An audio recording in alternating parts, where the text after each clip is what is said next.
Welcome again. जैसा कि हमने कल आपसे कहा था कि आज हम पिछले ईयर में जो पेपर था सेंट्रल यूनिवर्सिटी में उसके जो क्वेश्चंस थे, आज हमने स्टार्ट किया है लीनियर अलजेब्रा के क्वेश्चंस। आज हम इसको खत्म करेंगे, ठीक है। तो आ जाइए, पहला क्वेश्चन क्या है यहाँ पर देखिए। क्वेश्चन है, ओके, तो दिया हुआ है मार्क द फॉल्स स्टेटमेंट। आपको वो चूज करना है जो रॉन्ग है, मतलब जो ठीक नहीं है। Every vector space has at least two subspaces. हर कोई वेक्टर स्पेस को कम अज कम दो सब स्पेस होने चाहिए या हैं। एट लीस्ट, हाँ, उससे ज्यादा भी होंगे लेकिन कम से कम दो। ये तो ट्रू है। क्यों? एक होता है अपना आप यानी वी। हर कोई वेक्टर स्पेस का सब स्पेस होता है V. Every vector space is a subspace of itself. और होता है जीरो, ट्रिवियल सब स्पेस। ये और ये तो हमेशा होते ही है, तो ये ट्रू है। दिस इज ट्रू, तो ये नहीं आएगा। The sum of any two subspaces of vector space over field is a subspace. ये भी ट्रू है। The union of two subspaces is a subspace. ये कब होता है ट्रू? जब if one of the subspaces is contained in the other. तो ये फॉल्स है। एफ लिखना वहां पर। द सेट, ये तो मैंने आपको दिखाया है, is a subspace of R3R, है ना। दो, वहां पर आपको दो प्रॉपर्टी चेक करनी है। एक होता है आपको दो एलिमेंट्स लेने हैं U1 एंड U2।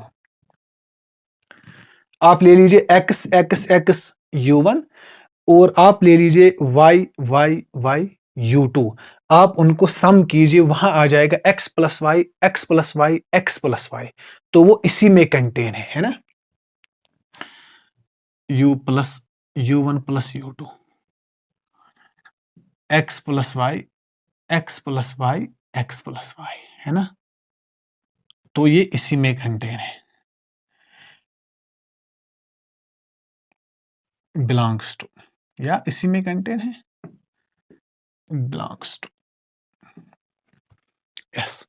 और अब क्या करेंगे, यहां से आपको स्केलर लेना है। सपोज मैं लूंगा स्केलर ये, और a इंटू यू, वो क्या आ जाएगा ax ax ax। ए भी तो इसी में है, इसको आप नाम रखिए यस। तो ये सब स्पेस है, ये भी ट्रू है। इसका मतलब है this one is the correct option, मतलब this one is wrong option. यही आपको ऑप्शन लिखना है, ठीक है।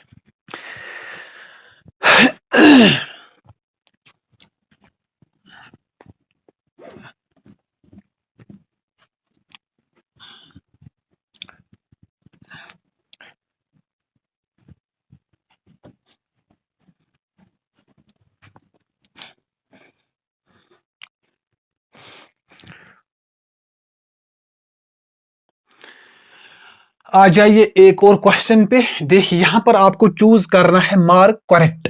जो ट्रू है, जो सही है, उसी को आपको ऑप्शन देना है। याद रखिए, मैंने आपसे पहले ही कहा है कि यहां पर आपको ख्याल रखना है यहां पर क्या दिया हुआ है, फॉल्स और रॉन्ग। इसलिए सही ऑप्शन वहां पर देखना है, ठीक है। If S and T are any two subsets of V of F, मतलब V of F is a vector space. S और T इसमें क्या है, कोई भी दो सबसेट्स है ना।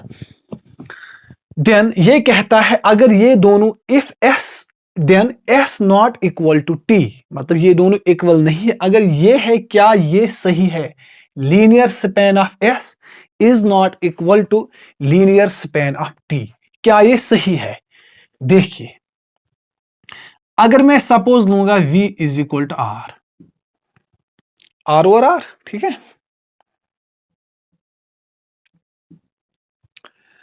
अब आप देखिए, अगर मैं S को लूंगा सपोज 1, तो L ऑफ S क्या होगा? सारा R, है ना। L ऑफ S होगा सारा R। मतलब every vector of this can be written as linear combination of this. अगर मैं S लूंगा सपोज 2, तो L ऑफ S क्या होगा? वो भी सारा R होगा। Any non zero element of R can span whole R, है ना। Every vector of this can be written as linear combination of two. अगर आपको वन जनरेट, सपोज आपको वन जनरेट करना है, यहां पर टू लिखिए, यहां पर वन पे टू लिखिए, ये है स्केलर। अगर आपको फोर करना है जनरेट, टू तो यहां पर लिखना ही है, तो ये टू है। ये भी इसको स्पेन करेगा, ये भी इसको स्पेन करेगा, मतलब L of S is equal to L of, यहां पर आप टी लिखिए, L of T, but S is not equal to T. तो ये ऑप्शन ये फॉल्स है। अगर आपको इसको एक और एंगल से देखना है तो मैं आपको समझा सकता हूं, देखिए।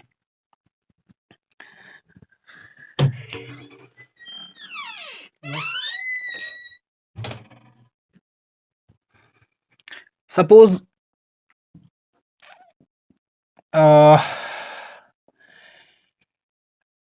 v is equal to R two मैं लूंगा। सपोज मैं लूंगा बेसिस, आपको अब तो पता ही है 0 1, this is E1, this is E2। तो एल ऑफ एस क्या होगा, ये तो इसको सारा जनरेट करेगा R square, because this is basis, this will span this. और अगर मैं टी लूंगा, सपोज ऐसे, एक तो मैं इनको इंक्लूड करूंगा और इसमें एक और एलिमेंट लूंगा।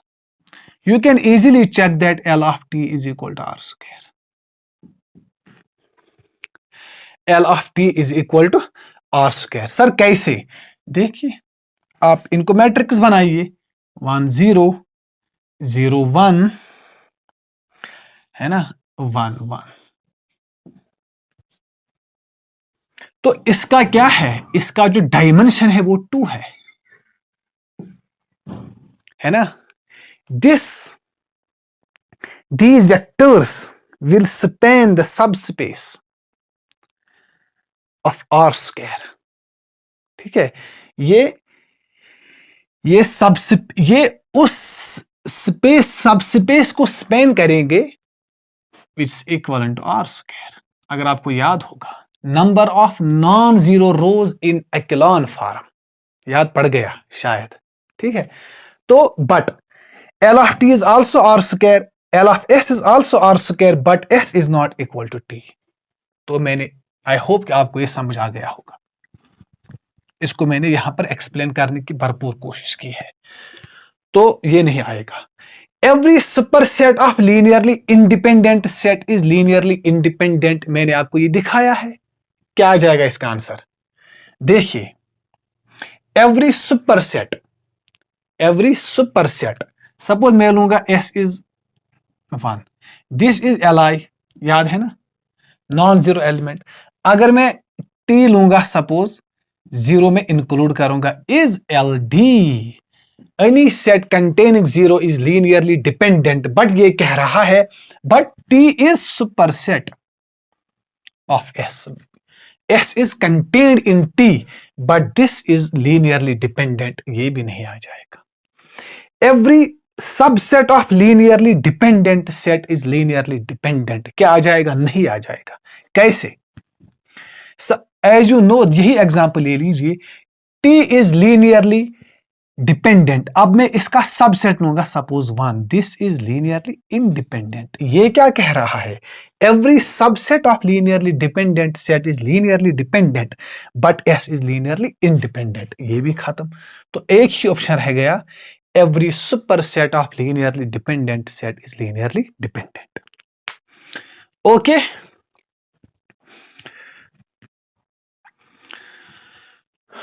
एक और क्वेश्चन है, मार्क द करेक्ट स्टेटमेंट।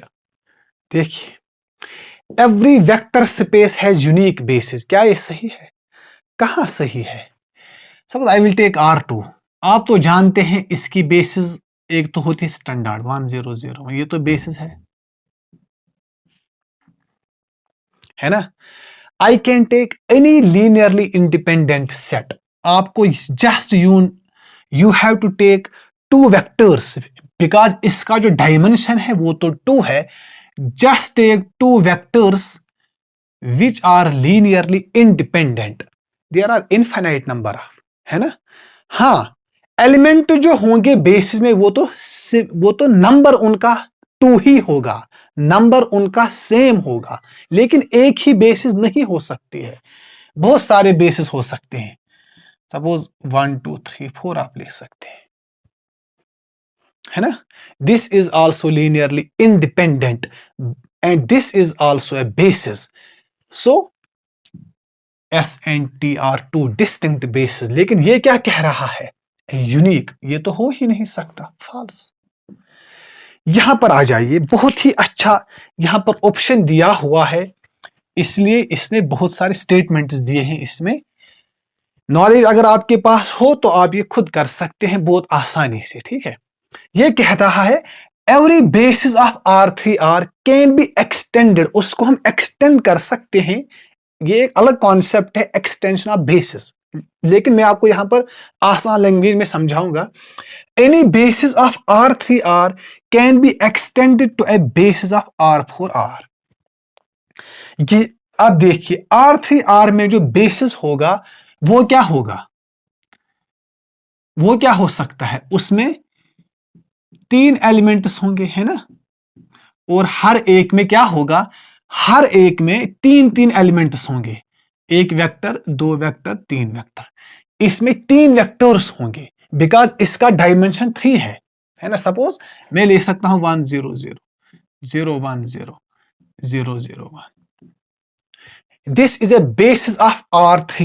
क्या मैं इसको एक्सटेंड कर सकता हूं बेसिस ऑफ R4 की? नहीं कर सकता हूं। क्यों? बिकॉज अगर मुझे इसको एक्सटेंड करना है R4 की बेसिस में तो यहां पर होने चाहिए 4 एलिमेंट्स, कुछ और मिलना चाहिए, कुछ और कुछ और कुछ और एक और वेक्टर। तो लेकिन यहां पर ऑलरेडी 3 ही गिवन है, तो इसको मैं नहीं कर सकता हूं एक्सटेंड, ठीक है। हां, अगर ऐसे होगा, सपोज आपको यहां पर दिया गया होगा ऐसे, कैसे, ऐसे। सपोज आपको यहां पर दिया गया होगा एक सेट, क्या मैं इसको एक्सटेंड कर सकता हूं बेसिस ऑफ R3? ठीक है, क्या मैं इस सेट को एक्सटेंड कर सकता हूं to form a basis of R3? Yes, because यहां पर 3 एलिमेंट्स ऑलरेडी गिवन है, यहां पर 3 एलिमेंट्स ऑलरेडी गिवन है, मैं इसको एक और वेक्टर ऐड कर सकता हूं खुद से, 0 0 1। तो ये बेसिस बना सकता है किसकी? नॉट R4, R3, ठीक है। लेकिन जब आपको यहां पर वेक्टर चेंज किया गया है, ये R3 है, ये R4 है, तो ये नामुमकिन है, मैं इसको बेसिस नहीं बना सकता। हां, अगर कोई आपको सेट दिया गया होगा, उसमें 3 एलिमेंट्स होंगे, हां 2 ही दिए गए होंगे, तो आप खुद उसमें एक एक्सटेंड एक डाल सकते हैं। तो दिस इज फॉल्स। अब आ जाइए, इसको मैंने आपको दिखाया है एक result. Every set of n+1 vectors of n dimensional vector space is linearly dependent. वो तो क्या होगा? लीनियरली डिपेंडेंट होगा, बिकॉज इसमें n डायमेंशनल है, तो उसमें एक सेट होगा, उसमें n लीनियरली इंडिपेंडेंट वेक्टर्स होंगे। अगर n+1 n+2 n+3 होंगे तो वो सेट क्या बनाएगा? Linearly dependent. लेकिन ये क्या कह रहा है? Linearly independent. This is false. ये भी दिखाया, ये भी दिखाया है। Every set of n linearly independent vectors in n dimensional vector space forms a basis. एक रिजल्ट पूरा दिखाया है इस पर, तो आप सीधे ही इसी पर, आपको इनको नहीं देखना है, आप इसी पर आ सकते हैं सीधे।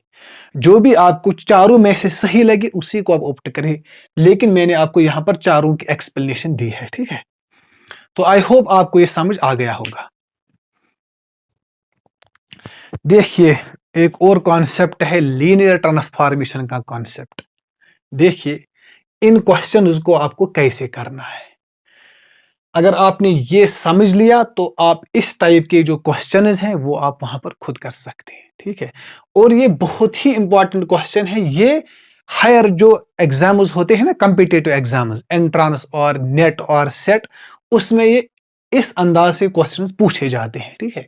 देखिए, आपके पास एक मैपिंग है, एक ट्रांसफॉर्मेशन है, लेट टी, ये कुछ भी हो सकता है, एफ जी कुछ भी, R square to R square, this is vector space, this is vector space, is a linear transformation defined by, आपको ये डिफाइन दिया गया है टी ऑफ एक्स वाई, मतलब यहां पर इसने दो वेक्टर, दो एलिमेंट्स लिए x y, is equal to, इसकी जो इमेज है वो ऐसे बनेगी 5x - 2y 2x + y, and आपको बेसिस दी गई है, सॉरी यहां पर R2 है, बेसिस क्या है 1 0 0 1, ठीक है, sorry, with the basis of R square, then ये कह रहा है कि मैट्रिक्स क्या होगी इस टी की विद रेस्पेक्ट टू बी, आपको यहां पर मैट्रिक्स बनानी है with respect to this basis.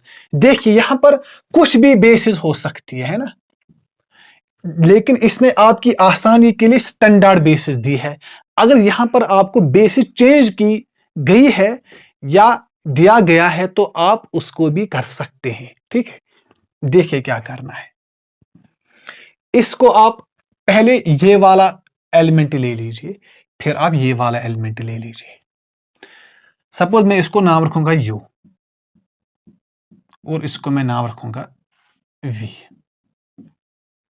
Okay, आसानी के लिए। देन आपको क्या दिया गया है t, है ना, तो आप पहले t ऑफ दिस कीजिए 1 0, मतलब t ऑफ दिस। अगर आप नाम भी यू कैन नॉट, आप नाम मत दीजिए, आपको यहां पर कंफ्यूज होगा। हाँ, अगर आप देंगे आपकी मर्जी, जो आपको लगे आसान। पहले आप बेसिस का पहला एलिमेंट उठाइए, उठा लिया टी ऑफ 1 0 और इसमें पुट कीजिए। अब बताइए किसके बराबर होगा, x के बदले 1, y के बदले 0, x के बदले 1 तो 5 आ जाएगा, y के बदले 0 वो 0, तो यहां पर 2, ओके। अब इसको जो यहां पर रिजल्ट आपको निकला, यहां से जो आपको रिजल्ट निकला, इसको आप लीनियर कॉम्बिनेशन में लिखिए, x times 1 0 plus y times 0 1। जो भी आपको यहां से रिजल्ट आ जाएगा उसको आप linear combination of these vectors लिखिए, ओके। यहां से आप x और y की वैल्यू फाइंड कीजिए, क्या आ जाएगा, ये x प्लस 0, ये y इज इक्वल टू 5 2, तो यहां से x और y की x is equal to 5, y is equal to 2। देखिए यहां पर आप मैट्रिक्स बनाते जाइए, जो भी आपको x और y मिले ना उसको आप कॉलम में लिखिए, 5 2 हो गया एक। अब आ जाइए, अब आप ये वाला एलिमेंट ले लीजिए, देखिए ऐसे ही कीजिए, अब सिंपल रूल, ठीक है। अब आप ले लीजिए जो बेसिस का सेकंड एलिमेंट है, वो क्या है, बेसिस का सेकंड एलिमेंट है टी ऑफ 0 1, यही है ना, यहां पर पुट कीजिए 5 इंटू 0, यहां पर -2 आ जाएगा, 2 इंटू दिस यहां पर आ जाएगा 1, यही है ना। जो भी आपको रिजल्ट आ जाएगा उसको आप लीनियर कॉम्बिनेशन ऑफ दीज लिखिए, तो x of 1 0 plus y of 0, यहां से आप x और y की वैल्यू निकालिए, उसको आप सेकंड कॉलम बनाइए, दैट्स मैट्रिक्स, सिंपल। अब जो भी आपको बेसिस दी गई, सपोज आपको दिया गया है 1 2 3 4, पहले आप ये लीजिए, वहां x और y कीजिए, फिर आप ये लीजिए, वहां x और y कीजिए, यहां पर पुट कीजिए, जो भी आपको बेसिस दी गई हो, ठीक है। ये जनरल रूल है इसके लिए। तो x क्या आ जाएगा -2, y आ जाएगा 1, तो यहां पर ले लीजिए -2 और 1। अब देखिए ऑप्शन 5 2 -1 1 5, यहां पर तो कोई ऑप्शन नहीं दिया गया है, तो ये तो सारे ऑप्शन रॉन्ग दिए गए हैं, तो आप यहां पर लिख सकते हैं suppose 5 -2, this is the option. लेकिन जो क्वेश्चन है वहां पर इसमें जो ऑप्शंस थे वो सही नहीं थे, लेकिन इसका जो सही ऑप्शन है वो दिस, ओके। आई होप आपको ये समझ आ गया होगा। अगर आपको इस टाइप के क्वेश्चंस पूछे जाएं तो आप कर सकते हैं, आई होप, ओके। अब देखिए एक और क्वेश्चन है, इसको आप ऐसे ही जल्दी जल्दी याद रखने की कोशिश कीजिए। हाँ, अगर आपको कॉन्सेप्ट है that's great. Let T from U to V, this is vector space, this is vector space, be a linear transformation of U into V of F. Simply यहां से यहां तक। तो kernel of T, kernel of T का मतलब क्या है? Colonel of T का मतलब है आपको यहां से जो भी वेक्टर्स लेने हैं x बिलोंग्स टू वो वेक्टर्स लेने हैं जिनकी इमेज 0 है। T of x is equal to 0। ये कहता है कि kernel of T is equal to null space of T. ये तो हमेशा सही है, this is true. Kernel of T is equal to null space of T, इसका क्या मतलब है? यहां पर आ जाइए। Nullity of T is equal to dimension of kernel of T, ये भी सही है। और जो रैंक है, रैंक का जो ऑप्शन है, rank of T is always equal to dimension of range of T और dimension of image of T. ये तो एक ही बात है, dimension of image of T, ये भी सही है। ये तीनों ट्रू है, इसलिए क्वेश्चन में होना चाहिए which of the following is wrong. Rank of T is dimension of kernel of T, हो ही नहीं सकता। रैंक ऑफ टी तो dimension of image of T और range of T, this one is false. तो ये आ जाना चाहिए, ठीक है।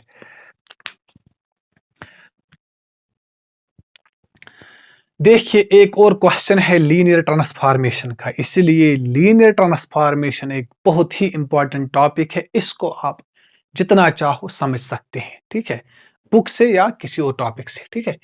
देखिए यहां पर जो क्वेश्चन है, अगर इसके मिलते जुलते कोई भी क्वेश्चन पूछा जाए, इस अंदाज से क्वेश्चन पूछा जाए, यहां पर मैं आपको पूरा आइडिया दूंगा, फिर आप इसके रिलेटेड कोई भी क्वेश्चन हो वो आप कर सकते हैं। Let T from R cube, मतलब vector space, to R square. This is vector space, this is vector space, इसका डायमेंशन 3 है, इसका डायमेंशन 2 है। बी ए लीनियर ट्रांसफॉर्मेशन वायर, यहां पर इसने वायर टी ऑफ 1 0 0, यहां पर इसने बेसिस ली है, this is basis element, this is basis element, this is basis element. इसने डिफाइन किया है T of 1 0 0 is equal to 2 -1, because इसमें 3 एलिमेंट्स है, उसमें 2 ही एलिमेंट्स है। T of this is equal to 3 1, T of 0 0 1, इसने कुछ एलिमेंट्स की इमेज दे रखी है। अब आपको फाइंड करना है what is the image of this element, what will be the image of this element. कुछ नहीं करना है, देखिए सॉल्यूशन कैसे करना है। जिस एलिमेंट की आपको इमेज निकालनी हो उसको आप इनकी लीनियर कॉम्बिनेशन में लिखें। देखिए 3 -4 है ना, -4 2, इसको आप लिखिए इनकी लीनियर कॉम्बिनेशन में 1 0 0। इट्स जनरल रूल, आप इसके रिलेटेड एग्जांपल्स कर सकते हैं। Plus y 0 1 0 plus z of 0 0 1, यही है ना। अब आप यहां से x और y और z की वैल्यू निकाल सकते हैं। इट मीन्स x की वैल्यू निकलेगी -3, y की निकलेगी 4, z की निकलेगी 2।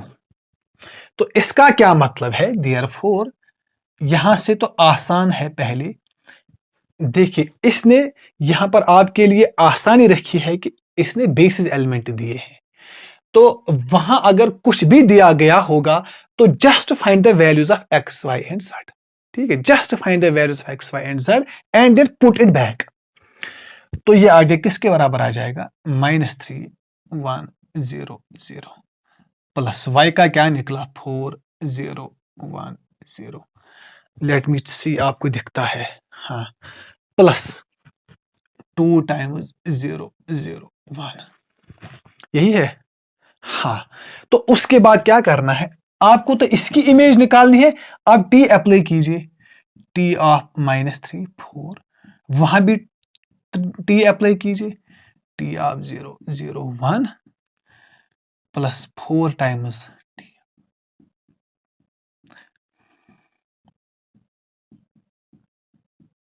लेट मी सी, आपको दिखता है?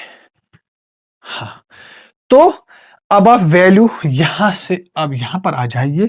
Therefore image of this is -3 times T of 001 की इमेज जो दी गई है 2 - 1 प्लस 4 टाइम्स इसकी भी इमेज दी है 3 1 प्लस इसकी भी इमेज दी गई है 2 टाइम्स -1 2। तो क्या आ जाएगा आंसर? ये होगा -6 1 सॉरी 3 प्लस 12 4 प्लस -2 4। तो रिजल्ट क्या आ जाएगा? 12 -8 वो हो गया 4 4 प्लस 3 हो गया 7 7 प्लस 4 हो गया 11 4 11 है कोई ऑप्शन? ये है ना option 4 11। This is the option, this will be the correct option. Let me see कि आपको पूरा दिखता है या नहीं। हाँ, बहुत आसान है। यहां से तो बहुत आसान है। Just put the values of T of 001 010 100, उससे जो भी रिजल्ट आ जाएगा, ये इसका जनरल रूल है। तो आप इसके रिलेटेड कोई भी क्वेश्चन आ जाए आप इसको कर सकते हैं। ये थे क्वेश्चंस अबाउट लीनियर अलजेब्रा। एक क्वेश्चन रह गया है शायद, तो कल मैं एब्स्ट्रैक्ट अलजेब्रा के क्वेश्चंस लूंगा। ठीक है, तो मिलते हैं कल, तब तक अल्लाह हाफिज।